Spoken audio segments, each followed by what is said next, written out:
और अब इस समय की बड़ी खबर आपको बता दें, थोड़ी देर में कांग्रेस स्क्रीनिंग कमेटी की बैठक 15 जीआरजी स्थित कांग्रेस वॉर रूम में होगी। मीटिंग आपको बता दें, बैठक के लिए नेताओं का पहुंचना इस समय शुरू हो चुका है।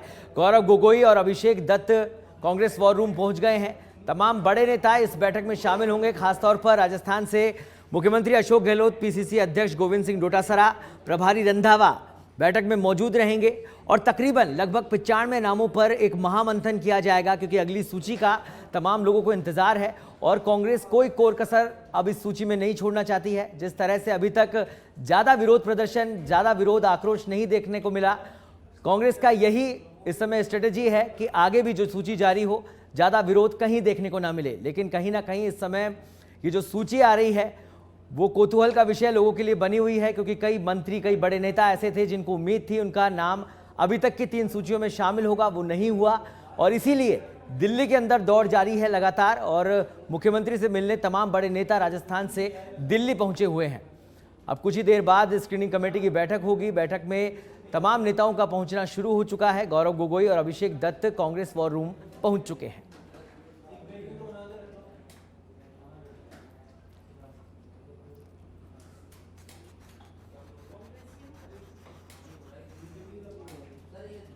तो थोड़ी देर में कांग्रेस स्क्रीनिंग कमेटी की बैठक शुरू होगी। 15 जीआरजी स्थित कांग्रेस वॉर रूम में ये बैठक होगी। आपको बता दें, बैठक के लिए नेताओं का पहुंचना शुरू हो चुका है और इस खबर पर अधिक जानकारी के लिए हमारे साथ जुड़ गई हैं दिल्ली से सीधे लाइव हमारी संवाददाता कनिका कटियार। कनिका, बैठक शुरू होने वाली है कांग्रेस की स्क्रीनिंग कमेटी की, तमाम लोग इस बैठक में शामिल होंगे। फिलहाल क्या कुछ तस्वीरें वहां कांग्रेस वॉर रूम की?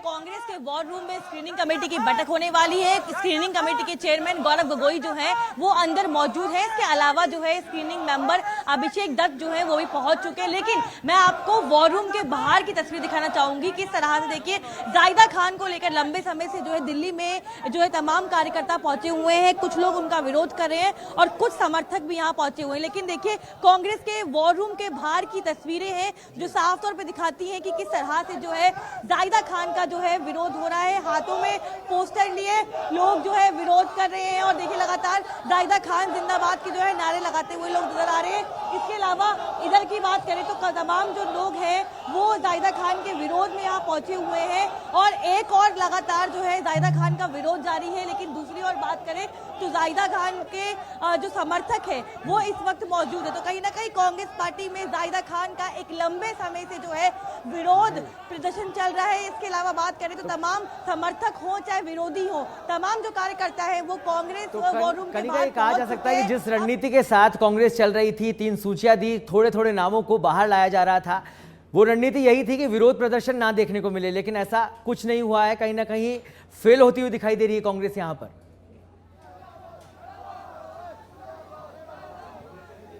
देखिए, बिल्कुल साफ तौर पे अभी तक जो है जायदा खान को लेकर तमाम तरह के जो विरोध प्रदर्शन है देखने को मिले हैं। लेकिन बिल्कुल कांग्रेस पार्टी के सामने एक बड़ा चैलेंज रहेगा कि आखिरकार जिन प्रत्याशियों के खिलाफ यहाँ पर विरोध हो रहा है या जिस तरह से तमाम जो लोग यहाँ पर आकर विरोध प्रदर्शन कर रहे हैं, बगावत कर रहे हैं, उनको कांग्रेस पार्टी कैसे साधेगी, क्या स्ट्रैटेजी रहेगी, इस बैठक में उस बात पर चर्चा होगी। लेकिन स्क्रीनिंग कमेटी की बैठक जो है महत्वपूर्ण बैठक है। लगभग जो है 90 से 95 सीटों पर आज चर्चा होने वाली है। और इस बैठक की बात करें तो कहीं ना कहीं ये लास्ट आखिरी बैठक जो है स्क्रीनिंग कमेटी की होगी और चौथी लिस्ट के मद्देनजर जो है कांग्रेस पार्टी के सामने अब तमाम चुनौतियां हैं, क्योंकि 105 सीटों पे जो उम्मीदवारों की घोषणा करनी है, कांग्रेस पार्टी जो है एक बार फिर से जो है बैठक करेगी। बैठक के बाद सीईसी की बैठक होगी और कहा जा रहा है कि ये तमाम जो बैठकें हैं ये अपने आप में महत्वपूर्ण इसीलिए ताकि किसी तरह की बगावत जो है कांग्रेस पार्टी में ना देखने को मिले। लेकिन ये देखना होगा कि इस मीटिंग में आखिरकार किन पहलुओं पे चर्चा होती, क्योंकि चाहे वो सचिन पायलट गुट के लोग हो, चाहे वो तमाम और लोग हो, उन लोगों को किस तरह टिकट मिलता है और कितने टिकट कटते हैं और कितने रिपीट होते हैं, ये अपने आप में एक बड़ी चुनौती जो है कांग्रेस पार्टी के साथ रहेगी। लेकिन उस बीच जो है तमाम कार्यकर्ताओं का जो यहाँ पहुंचे हुए हैं, तमाम जो लोग विरोध प्रदर्शन कर रहे हैं, इनको साधना भी कहीं ना कहीं कांग्रेस पार्टी के लिए एक बड़ी चुनौती होगी, क्योंकि जायदा खान एक मजबूत नेता के तौर पर देखी जाती है। लेकिन तमाम तरह के विरोध प्रदर्शन जो है जायदा खान को लेकर चल रहे हैं। लेकिन इस पूरे विरोध प्रदर्शन को कांग्रेस पार्टी कैसे संभालेगी, ये एक अपने आप में बड़ी चुनौती जो है वो कांग्रेस पार्टी के सामने होगी। कनिका, खबरें ये भी है कि जो अब लिस्ट में जो नाम आएंगे वो बड़ी चुनौती है और उसको लेकर एक बड़ी रणनीति की तैयारी भी इस समय दिल्ली में की जा रही है। तो क्या वो रणनीति होगी कि इस तरह की तस्वीरें वापस देखने को नहीं मिले, क्योंकि अब जो सीटें आएंगी वो कहीं ना कहीं बवाल खड़ा कर सकती है कांग्रेस में। देखिए, बिल्कुल स्क्रीनिंग कमेटी की बैठक से पहले बताना चाहूंगी कि गौरव गोगोई और प्रभारी रंधावा के बीच में भी एक बैठक हुई है, जिसमें वो कांग्रेस वॉर रूम के अंदर मौजूद थे। स्क्रीनिंग के चेयरमैन गौरव गोगोई ने जो है प्रभारी रंधावा से मुलाकात भी की थी। उन दोनों नेताओं के बीच में अलग से मुलाकात हुई। कल देर रात जो है गौरव गोगोई ने मुख्यमंत्री अशोक गहलोत से जोधपुर में मुलाकात की। अभी जो है प्रभारी रंधावा ने जोधपुर हाउस में जो है मुख्यमंत्री से मुलाकात की। तो कहीं ना कहीं देखिए 105 सीटों पे अब किस तरह से उम्मीदवारों की घोषणा होनी चाहिए, अपने आप में चुनौती रहेगी। इसके अलावा अगर हम रणनीति की बात करें तो तमाम जो सर्वे हैं वो फाइलें जो है यहाँ पर आएंगी, सर्वे रिपोर्ट आएगी। इसके अलावा मधुसूदन मिस्त्री जो कि कांग्रेस पार्टी के सीनियर ऑब्जर्वर है, उनकी रिपोर्ट को भी सामने रखा जाएगा। तो कहीं ना कहीं अब ये चुनौती कांग्रेस पार्टी के लिए रहेगी कि आखिरकार कितने प्रतिशत लोगों के टिकट कटते हैं, क्योंकि लगातार पार्टी यही बोलती आई है कि सर्वे के आधार पर टिकट दिया जाएगा, लेकिन इन 105 में से कितने रिपीट होंगे और कितने लोगों के टिकट कटेंगे, उन जिनके टिकट कटेंगे उनकी तरफ से जब बगावत होगी तो उनको कांग्रेस पार्टी कैसे मैनेज करेगी, ये एक बड़ी स्ट्रैटेजी है जो कांग्रेस पार्टी अपना सकती है और एक बड़ा चैलेंज जो है वो कांग्रेस पार्टी के सामने यही है। तो आज की बैठक में उन तमाम पहलुओं पर चर्चा भी होगी कि आखिरकार अगर जिनकी टिकट कटती है उनके बाद जो बगावत होती है या विरोध होता है तो कांग्रेस पार्टी उन विरोध को, उन बगावत को कैसे साधेगी और कैसे जो है पार्टी की एकजुटता के साथ जो है चुनाव लड़ेगी। तो अपने आप में तमाम खबरें ये भी आ रही थी, कई बड़े नेता वहां पर मिलने पहुंचे, मुख्यमंत्री अशोक गहलोत से जोधपुर हाउस पहुंचे, जहां पर जो नाम है वो केंद्रीय मंत्री, जो पूर्व केंद्रीय मंत्री रहे जितेंद्र सिंह का भी नाम है, और धर्मेंद्र राठौड़ वहां पर मुख्यमंत्री से मुलाकात के लिए पहुंचे। क्या कुछ जानकारी, क्या कुछ अपडेट इन मुलाकातों के बारे में? देखिए, बिल्कुल लगातार मुख्यमंत्री अशोक गहलोत जोधपुर हाउस में मौजूद थे और उस दौरान जो है जितेंद्र सिंह है उन्होंने मुलाकात की। उसके अलावा बात करें तो धर्मेंद्र राठौड़ जो है उन्होंने मुलाकात की। एआईसीसी के सचिव धीरज गुजर जो है उन्होंने मुख्यमंत्री अशोक गहलोत से मुलाकात की। लेकिन उसके अलावा प्रभारी रंधावा जो है उन्होंने भी जोधपुर हाउस में मुख्यमंत्री अशोक गहलोत से मुलाकात की। तो अपने आप में तमाम मुलाकातें यही कहलाती हैं कि आखिरकार स्क्रीनिंग कमेटी की बैठक में किसी भी बात पे कोई भी तानातनाई ना हो। या कनिका, लगातार आप हमारे साथ बने रहिए, आपसे अपडेट लेते रहेंगे। फिलहाल हमारे विशेष संवाददाता दिनेश डांगी हमारे साथ जुड़ गए हैं। दिनेश, क्या कुछ तस्वीरें इस समय, क्योंकि स्क्रीनिंग कमेटी की बैठक अब शुरू होने वाली है, तमाम लोग, तमाम बड़े नेता राजस्थान के उसमें शामिल होंगे, किस तरह की तस्वीरें इस समय नजर आ रही है वहां? अरे मेरी सुनो, मैं आपसे तीसरी बार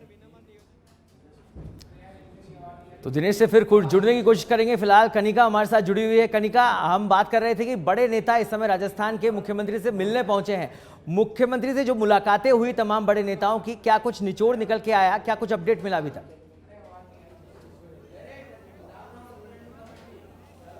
देखिए, बिल्कुल मुख्यमंत्री अशोक गहलोत से हमने अपनी दावेदारी को लेकर मुलाकात की। लगे चाहे बात करें धर्मेंद्र राठौड़ की तो वो भी दावेदारी पेश कर रहे हैं, उन्होंने मुख्यमंत्री अशोक गहलोत से मुलाकात करी। इसके अलावा धीरज गुजर ने भी मुख्यमंत्री अशोक गहलोत से मुलाकात की और उनका साफ तौर पर कहना था कि तमाम पहलुओं पे बातचीत हुई ताकि आगे किस तरह से जो है सीटों का चयन होगा और खास तौर पर जो वो अपनी कॉन्स्टिट्यूंसी में दावेदारी पेश कर रहे हैं उसको लेकर बात हुई कि क्या कुछ उनका फीडबैक है और किस तरह से वो अपनी कॉन्स्टिट्यूंसी में काम करेंगे और तमाम पहलू। तो कहीं ना कहीं जितने भी नेता आज दिल्ली पहुंचे हुए हैं और मुख्यमंत्री से मुलाकात कर रहे हैं, वो अपने अपने लोगों के लिए या तो सिफारिश कर रहे हैं या वो अपनी टिकट के लिए लगातार मुख्यमंत्री अशोक गहलोत से मुलाकात भी कर रहे हैं। लेकिन कहीं ना कहीं अपने आप में ये बड़ी मुलाकात जो है वो देखने को मिलेगी। लेकिन मेरे साथ देखिए पीछे जो है अमिता धवन जो है, जो कि सह प्रभारी है, वो जो है कांग्रेस वॉर रूम पहुंच चुकी है और उसके साथ काजी निजामुद्दीन जो है, जो कि सह प्रभारी है, वो भी जो है कांग्रेस वॉर रूम जो है पहुंच चुकी है। यानी कि अब तक गौरव गोगोई, अभिषेक दत्त और काजी निजामुद्दीन और अमिता धवन जो है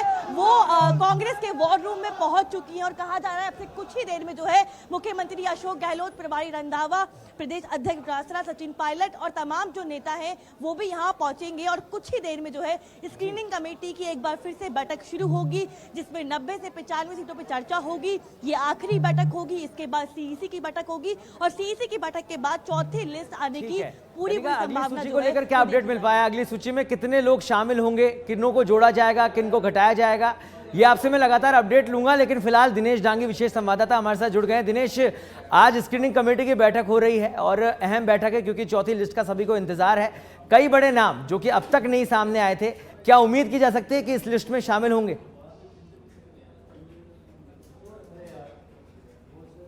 जी देखिए, ये संभवतः कह सकते हैं कि आज या कल स्क्रीनिंग कमेटी की आखिरी बैठक होगी और इसमें जो 100 सीटें अब करीब बची हुई है उनको लेकर मंथन होगा, उनको लेकर डिस्कशन होगा। और इस बैठक से पहले उसका पूरा एक खाका तैयार कर लिया गया है। 4 घंटे रात को जोधपुर हाउस में गौरव गोगोई सीएम अशोक गहलोत से मिलते हैं। उसके बाद वॉर रूम में गौरव गोगोई, डिजाइन बॉक्स के नरेश अरोड़ा और प्रभारी रंधावा के बीच बैठक होती है। और उसके बाद वॉर रूम से रंधावा यहाँ जोधपुर हाउस पहुँचते हैं और एक बार फिर सीएम अशोक गहलोत से चर्चा करते हैं। जिन सीटों पर सहमति नहीं बनी वो स्क्रीनिंग कमेटी की फुल बैठक से पहले किस तरह वहाँ सहमति की जाए। अब ये कह सकते हैं कि कांग्रेस की एक्सरसाइज है, मशक्कत है, वो थोड़ी सी इन सीटों पर ज़्यादा रहेगी क्योंकि कई इसमें ऐसी सीटें हैं जहाँ कांग्रेस 2-4 बार लगातार चुनाव हार रही है। तो वहाँ पर क्या एक्सपेरिमेंट्स किया जाए, किस तरह नए चेहरों को मौका दिया जाए। अगर नए चेहरे को मौका देते हैं तो वो क्या चुनावी मैदान में टिक पाएगा या नहीं पाएगा, इन तमाम स्थितियों पर चर्चा हो रही है। साथ ही किन दलों के साथ गठबंधन किया जाए, सहयोगी दलों को कितनी सीटें यहाँ पर दी जाए। और लेकिन सबसे चैलेंजिंग होगा किन विधायकों का टिकट काटा जाए जिनकी सर्वे रिपोर्ट खराब आई है। टिकट कटेगी या नहीं कटेगी, कटेगी तो कितने विधायकों की कटेगी, तो फिर वहां पर किस तरह विरोध होने पर डैमेज कंट्रोल किया जाए। अब तक 7 मंत्रियों को 3 सूचियों में टिकट नहीं मिली है, तो किस तरह हेमाराम चौधरी और लालचंद कटारिया को पहले चुनाव लड़ने के लिए राजी किया जाए। सुभाष गर्ग का मसला अलग है, वो आरएलडी से विधायक है तो उनका गठबंधन के कोटे से टिकट मिलना तय है। वहीं शांति धारीवाल चाहते हैं कि उनकी जगह उनके बेटे को टिकट दिया जाए।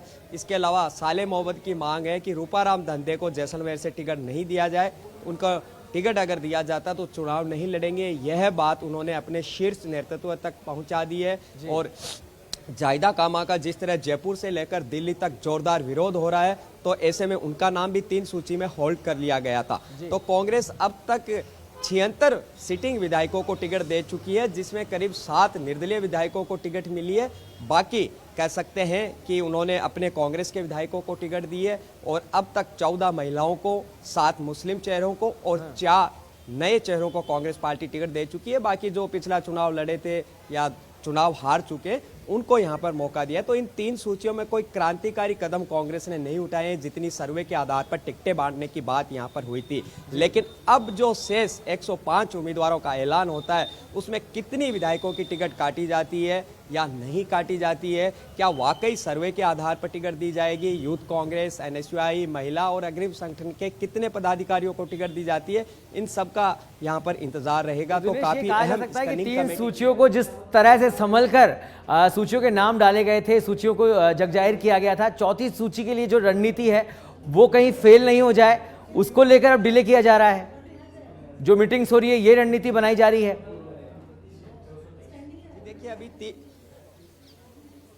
देखिए अब 30 और 31 अक्टूबर को सीईसी यानी सेंट्रल इलेक्शन कमेटी की बैठक होगी। तो सौरभ, 31 अक्टूबर की रात से पहले तो कोई सूची आ नहीं रही, यानी चौथी सूची 31 अक्टूबर से पहले नहीं आएगी। और 6 नवंबर नामांकन दाखिल करने की आखिरी तारीख है, तो पूरी संभावना है 1 या 2 नवंबर को 5वीं सूची आएगी और कांग्रेस टोटल 5 सूचियों के जरिए अपने 200 उम्मीदवारों का ऐलान कर सकती है। ये कह सकते हैं कि 3 से 4 दिन बाद चौथी सूची है वो यहाँ पर जारी कर दी जाएगी। तो जो एक्सरसाइज की, जो सर्वे रिपोर्ट है उनका कंपाइल किया, तो आज डिस्कशन होगा एक एक सीट वाइज, खास तौर से उन कमजोर सीटों पर जहां कांग्रेस लगातार हारती जा रही है। क्योंकि 30 साल बाद जो सत्ता बदलने का रिवाज है उसको तोड़ने के लिए कांग्रेस को कई एक्सपेरिमेंट्स करने होंगे। लेकिन अभी जो 95 नाम ऐलान हुए उसमें ऐसा कुछ नया देखने को यहाँ पर नहीं मिला, वही पुराने चेहरे। दिनेश, आपको क्या लगता है अब जो बड़ा मंथन वहां पर दिल्ली में चल रहा है उसके बाद कौन कौन से ऐसे विधानसभा क्षेत्र होंगे जो कांग्रेस के लिए चैलेंजिंग साबित हो सकते हैं?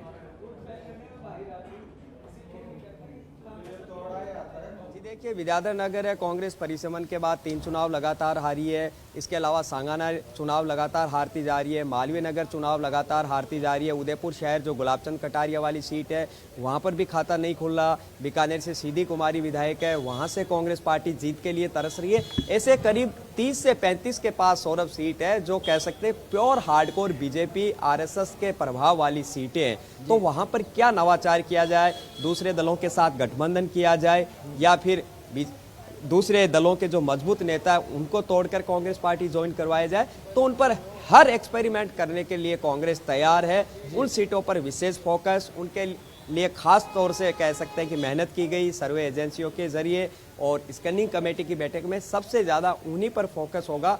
जब तक उन सीटों पर जीत का खाता नहीं खुलेगा, मिशन सरकार का रिपीट का जो दावा है। दिनेश, आप हमारे साथ बने रहिए, लगातार आपसे अपडेट लेते रहेंगे। और फिलहाल हमारे साथ कनिका जुड़ी हुई है दिल्ली वॉर रूम के बाहर। कनिका, अगर बात की जाए कमजोर सीटों की राजस्थान में, क्योंकि अब जो चैलेंजिंग लिस्ट आने वाली है कहीं ना कहीं जो अब तक नहीं हुआ वो अब देखने को मिलेगा कांग्रेस के अंदर, और विरोध के स्वर अब दिखाई दे सकते हैं। ऐसे में बात करें जो कमजोर सीटें हैं उनको लेकर क्या कुछ स्ट्रेटेजी अब तक बनाई हुई है और उसको लेकर क्या कुछ अपडेट है?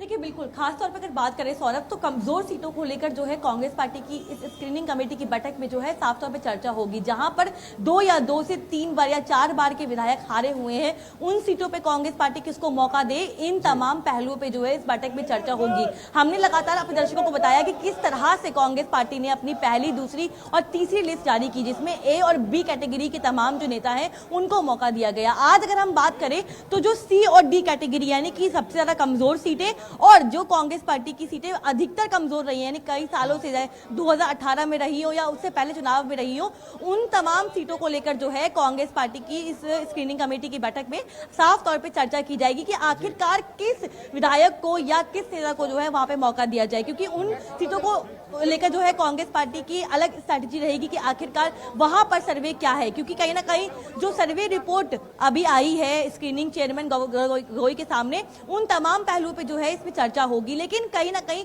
कांग्रेस पार्टी के लिए 105 सीटों में से कई ऐसी सीटें हैं जो कि कमजोर हैं और वही एक चैलेंज के तौर पे बनी हुई है कि वहां पर कांग्रेस का यूथ कांग्रेस हो चाहे महिला कांग्रेस हो, और खासतौर पर भारत यात्रियों के लिए राहुल गांधी ने कहा था कि उनको भी टिकट मिलना चाहिए। तो अगर बात करें इस समीकरण की, तो उस पर कांग्रेस किस तरह से अभी तक काम कर पाई है और आगे करने वाली है? देखिए बिल्कुल, अगर हम यूथ कांग्रेस की बात करें तो यूथ कांग्रेस की ओर से जो है 15 नाम दिए गए हैं स्क्रीनिंग चेयरमैन गौरव गोगोई को, जिसमें से कहा जा रहा है कि लगभग 3 से 4 नाम ऐसे हैं जिन पे कहीं ना कहीं कांग्रेस पार्टी की ओर से जो है मुहर लग सकती है, यानी कि 3 से 4 दावेदारों को टिकट मिल सकता है। इसके अलावा बात करें तो महिला कांग्रेस की बात करें तो वहां भी लगभग 10 से 12 नामों के जो पैनल है वो दिए गए हैं। तमाम प्रत्याशियों के फीडबैक जो है वो शेयर किए गए हैं और ये भी कहा जा रहा है कि उसमें भी कहीं ना कहीं गौरव गोगोई से बातचीत के बाद ही स्पष्ट होगा कि क्या कुछ रहेगा। लेकिन देखिए, स्क्रीनिंग कमेटी के जो मेंबर हैं जो है वो यहाँ पहुंच चुके हैं। सह प्रभारी जो है वीरेंद्र सिंह राठौर वो यहाँ पहुंच चुके हैं और कांग्रेस के वॉर रूम में जो है वीरेंद्र राठौर जो कि सह प्रभारी हैं वो इस वक्त पहुंच चुके हैं और लगातार नेताओं का किस्सा लगातार जारी है। लेकिन हम बात कर रहे थे कि किस तरह से महिला कांग्रेस हो, यूथ कांग्रेस हो और खास तौर पर भारत जोड़ो यात्रा के जो यात्री जिनको साफ तौर पर राहुल गांधी की ओर से निर्देश दिया गया है कि उनको भी टिकट मिलना चाहिए, तो कहीं ना कहीं 3 से 4 ऐसे नाम हैं जो कि भारत जोड़ो यात्री भी है, के नामों को लेकर भी आज बैठक में चर्चा होगी कि आखिरकार ठीक है। लबेलबा बात यही है कि अब इस बैठक के बाद ही समझ में आएगा और कौन कौन से नाम शामिल होंगे, तो सीसी की बैठक के बाद पता चलेगा। बहुत बहुत धन्यवाद आप दोनों का हमारे साथ जुड़ने के लिए, जानकारी साझा करने के लिए। बढ़ते हैं अगली खबर की ओर। दिल्ली में जाहिदा खान के समर्थक और विरोधी आमने सामने हैं। आपको बता दें, पीसीसी वॉर रूम के बाहर जमकर नारेबाजी हो रही है। समर्थक और विरोधियों के द्वारा नारेबाजी की जा रही है। तो इस समय जो बाहर का नजारा है वो हम आपको दिखा रहे हैं, टीवी स्क्रीन पर आप देख सकते हैं। कांग्रेस वॉर रूम 15 GRG के बाहर का ये नजारा आप देख रहे हैं, जहां तमाम समर्थक और विरोधी इस समय बाहर मौजूद हैं। जाहिदा खान के खासतौर पर समर्थक विरोधी दोनों मौजूद हैं, नारेबाजी की जा रही है और चौथी जो लिस्ट जारी होने वाली है उसको लेकर तमाम नेता अपने समर्थकों के साथ भी इस समय दिल्ली कूच किए हुए हैं। दिल्ली का दौरा जारी है, दिल्ली दौड़ जारी है और वही तस्वीरें इस समय हम आपको दिखा रहे हैं जहां दिल्ली वॉर रूम के बाहर जाहिदा खान के समर्थक और विरोधी नारेबाजी करते हुए यहां दिखाई दे रहे हैं।